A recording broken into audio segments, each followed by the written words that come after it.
Hola chicos, les paso a explicar la guía de física de esta semana. Esta semana vamos a hablar sobre los equinoccios y los solsticios.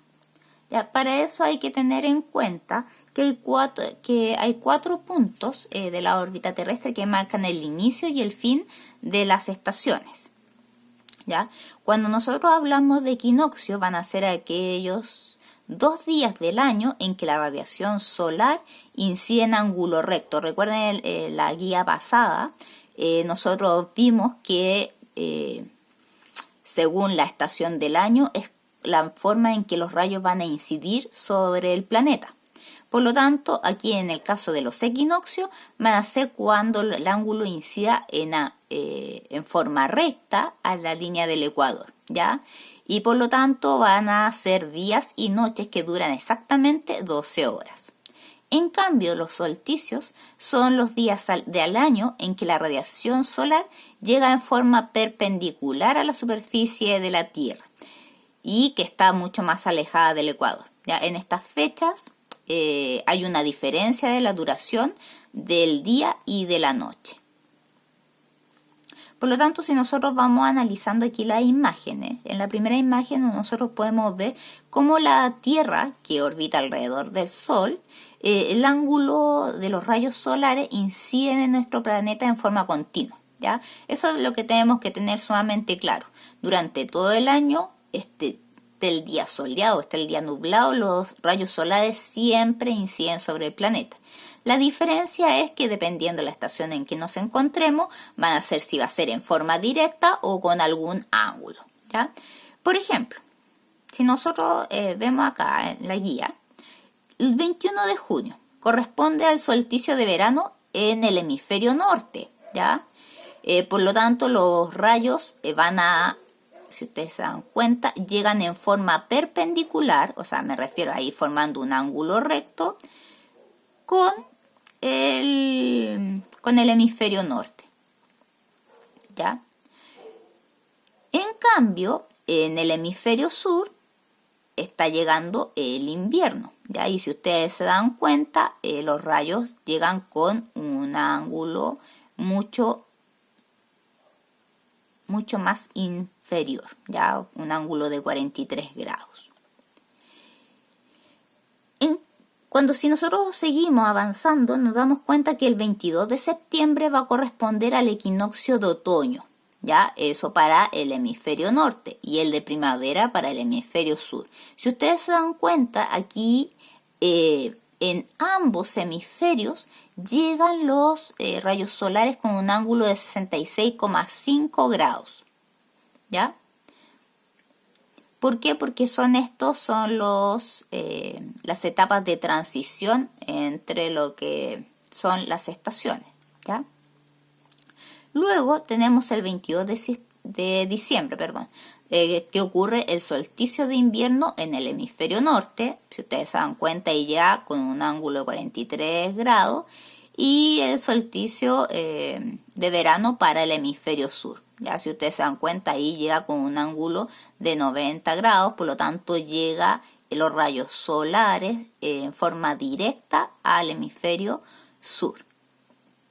Y tenemos también el 21 de marzo que corresponde al equinoccio de primavera en el hemisferio norte y el equinoccio de otoño en el hemisferio sur. Lo mismo que ocurrió con la imagen anterior, llegan ambos con un ángulo de 66,5 grados, ¿ya?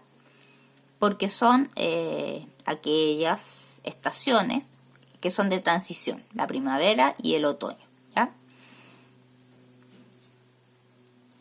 Por lo tanto, aquí los equinoccios se producen el 21 de marzo y el 22 de septiembre, que marcan el inicio de la primavera y el otoño, y el solsticio que se produce el 21 de junio y el 22 de diciembre, que marcan el invierno y el verano. ¿Ya? En relación a eso, ahí les dejo algunas actividades para que ustedes puedan ir aplicando. Ahora vamos a detenernos en algo que es nuevo para ustedes, que son las zonas climáticas, ¿ya? Y esto tiene relación con el ángulo de incidencia de la luz sobre la Tierra.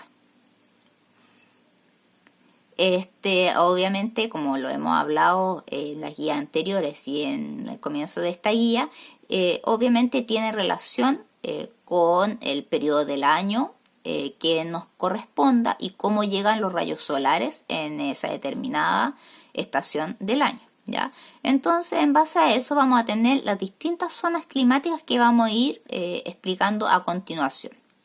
Primero tenemos las zonas frías, ¿ya? Las zonas frías van a estar en los polos, si ustedes se dan cuenta ahí en la imagen, tanto en el polo norte como en el polo sur, ¿ya? Y en ellas se registran las temperaturas más bajas, ¿ya?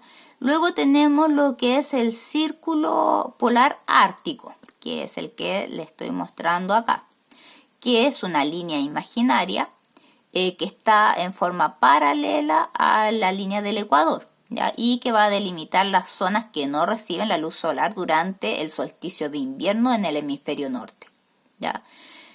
Las zonas templadas, ambos hemisferios van a tener zonas templadas, ¿ya? Y van a ser también la que va a quedar delimitada por el trópico y por el círculo polar correspondiente. Aquí las temperaturas no son extremas, como a diferencia de las zonas cálidas y las zonas frías, sino que va, como su nombre lo dice, es una zona que es templada, que tiene temperaturas medias. Luego tenemos el trópico de Cáncer. El trópico de Cáncer es una línea imaginaria que también va paralela a la línea del Ecuador y en la cual recibe la luz solar de forma perpendicular durante el solsticio de verano. Si nosotros vamos aquí a la imagen, aquí tenemos el trópico de Cáncer. Para continuar con las zonas cálidas. Las zonas cálidas se extienden en el norte y al sur del Ecuador y están delimitadas también por los trópicos. En ella vamos a encontrar las temperaturas más elevadas. Tenemos también la línea del Ecuador, que es la más conocida por ustedes, que es la línea imaginaria que divide la Tierra en dos partes, ¿ya? Y en la cual durante los equinoccios va a recibir la luz del sol en forma perpendicular. Tenemos también el trópico de Capricornio, que está como a la misma altura del trópico de Cáncer, pero en el hemisferio sur, y van a ser aquellos puntos que van a recibir la luz solar de forma perpendicular durante el solsticio de verano en el hemisferio sur. Y por último tenemos el círculo polar antártico, que también es una línea imaginaria paralela a la línea del Ecuador, que va a delimitar las zonas que no reciben la luz solar durante el solsticio de invierno en el hemisferio sur, ¿ya? Por lo tanto, esas son las zonas climáticas. Si ustedes se dan cuenta y volvemos a la imagen anterior, tenemos las zonas frías, tenemos las zonas templadas y tenemos las zonas cálidas, ¿ya? Y entre medio de cada zona están los trópicos. En el hemisferio norte tenemos el trópico de Cáncer, en el hemisferio sur tenemos el trópico de Capricornio. Y en la mitad del planeta Tierra tenemos la línea del Ecuador. Y ahí también vienen algunas actividades para que ustedes puedan aplicar lo que estamos viendo. Ahora, tenemos que irnos para hablar de la Luna, ¿ya? La Luna es un satélite natural, es nuestro satélite natural, ¿ya? Por lo tanto, orbita alrededor de la Tierra. Tiene un volumen y una masa que son inferiores a los de la Tierra. Ya si nosotros empezamos a analizar, la masa de la Luna va a representar el 1,2% de la masa de la Tierra. Por lo tanto, si nosotros quisiéramos hacer una comparación, tendríamos que juntar 81 lunas para hacer la cantidad de la masa de la Tierra. Y también va a tener un volumen que va a ser 50 veces inferior también a la masa de la Tierra. Si nosotros ahora quisiéramos calcularlo, ahí yo les dejo la fórmula para que ustedes puedan realizar las actividades que se les solicita. Ahora, si nosotros pensamos cómo se originó la Luna, hay varias hipótesis que tratan de explicar cómo eso ocurrió, ¿ya? Por ejemplo, tenemos la hipótesis de la fisión, ¿ya? Esta hipótesis es la menos aceptada por la comunidad científica. Y esta hipótesis plantea que un fragmento del planeta se desprendió por la acción de la fuerza centrífuga, ¿ya? Este fragmento obviamente dio origen a la Luna, lo que provocó que la Tierra perdiera velocidad. Esta es una de las teorías menos aceptadas, ¿ya? Luego viene la teoría del astro capturado. ¿En qué trata esto?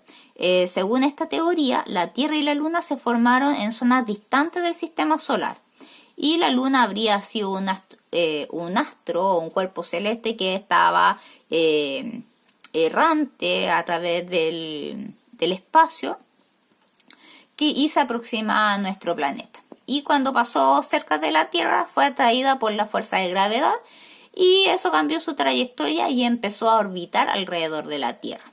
Esta teoría tampoco es muy aceptada por la comunidad científica.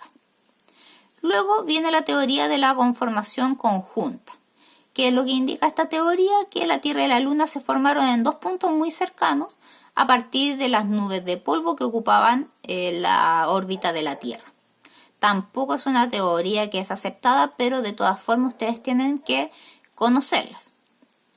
Tenemos también la gran colisión. Esta teoría sí es la que más se acepta por la comunidad científica. ¿Qué es lo que indica esta teoría? Que habría habido un astro de tamaño de Marte que impactó contra la Tierra, ¿ya? Y cuando esta todavía era una masa que estaba ardiendo, estaba incandescente, este astro habría arrancado parte de la masa terrestre y los fragmentos resultantes del impacto empezaron a orbitar alrededor de la Tierra y finalmente, producto de la acreción, que es una acumulación de fragmentos que se fueron fusionando, formaron este nuevo satélite que es la Luna, ¿ya? Esta es una de las teorías que es la más aceptada por la comunidad científica. Y aquí les dejo un pequeño texto donde habla qué es lo que sucedería si fuera el fin de la Luna, ¿ya? En base a este pequeño texto se plantean algunas preguntas para que ustedes puedan ahí analizar el fragmento y puedan responder. Al igual que la guía anterior, esta guía tienen para entregarla hasta el domingo 9 de agosto. Que tengan una buena semana, chiquillos.